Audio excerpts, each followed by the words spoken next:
Assalamualaikum warahmatullahi wabarakatuh. Saya Melisa Maharani, NPM F0G02145. Pada kesempatan ini akan membahas mengenai materi sejarah perkembangan kedudukan dan fungsi bahasa Indonesia dengan dosen pembimbing mata kuliah yaitu Bapak Wisman MPD.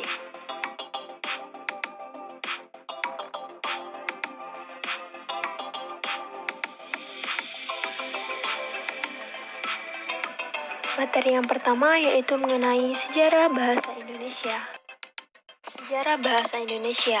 Bahasa Indonesia adalah standarisasi dari bahasa Melayu, tepatnya bahasa Melayu dari dialek Riau, yang digunakan sebagai bahasa persatuan dan bahasa negara Indonesia. Pada Sumpah Pemuda tahun 1928, bahasa Indonesia dinyatakan sebagai bahasa persatuan, dan setelah Indonesia merdeka pada tahun 1945, bahasa Indonesia dinyatakan sebagai bahasa negara dalam Undang-Undang Dasar 1945 pada pasal 36. Selanjutnya yaitu mengenai kedudukan bahasa Indonesia. Bahasa Indonesia berkedudukan sebagai bahasa nasional dan bahasa resmi negara. Dalam kedudukannya sebagai bahasa nasional, bahasa Indonesia berfungsi sebagai sarana pemersatu berbagai suku bangsa dan sebagai sarana komunikasi antar daerah dan antar budaya daerah. Sementara itu, dalam kedudukannya sebagai bahasa resmi negara, bahasa Indonesia berfungsi sebagai bahasa resmi kenegaraan, bahasa pengantar pendidikan, bahasa komunikasi tingkat nasional, bahasa media massa, serta bahasa pengembangan dan pemanfaatan ilmu pengetahuan dan teknologi. Dengan kedudukannya seperti itu, bahasa Indonesia memiliki peran yang sangat penting dan strategis dalam memfasilitasi proses kemajuan bangsa Indonesia.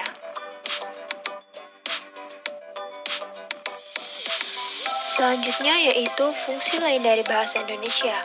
Fungsi lain dari bahasa Indonesia dapat dibagi menjadi dua bagian, yaitu fungsi bahasa secara umum dan fungsi bahasa secara khusus. Yang akan kita bahas yang pertama yaitu fungsi bahasa secara umum.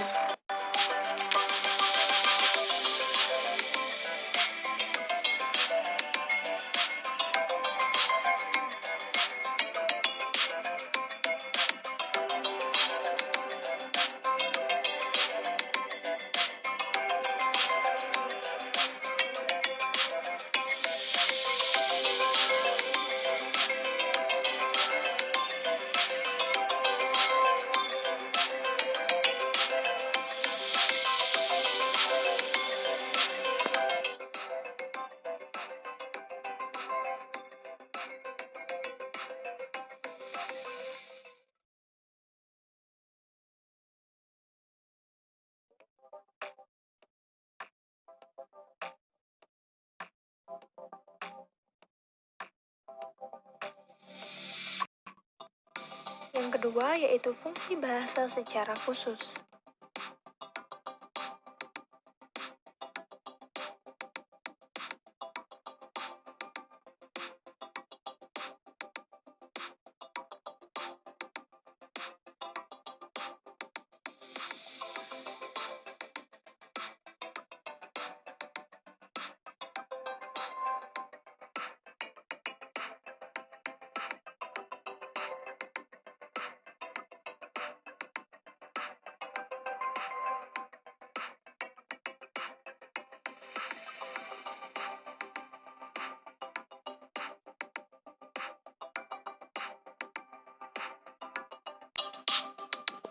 Selanjutnya, peristiwa-peristiwa penting yang berkaitan dengan perkembangan bahasa Indonesia. Yang pertama, pada tahun 1908, pemerintah kolonial mendirikan sebuah badan penerbit buku-buku bacaan yang diberi nama Taman Bacaan Rakyat, yang kemudian pada tahun 1917 diubah menjadi Balai Pustaka.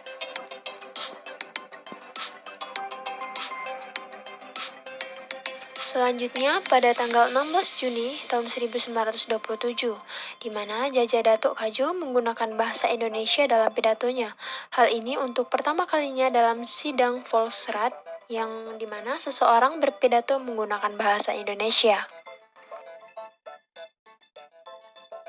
Kemudian pada tanggal 28 Oktober tahun 1928, secara resmi Muhammad Yamin mengesahkan agar bahasa Melayu menjadi bahasa persatuan Indonesia. Kemudian pada tahun 1933, di mana berdiri sebuah angkatan sastrawan muda yang menampakkan dirinya sebagai pujangga baru yang dipimpin oleh Sultan Takdir Ali Syabana. Sekian penjelasan saya mengenai materi sejarah perkembangan kedudukan dan fungsi bahasa Indonesia. Semoga bermanfaat. Wassalamualaikum warahmatullahi wabarakatuh.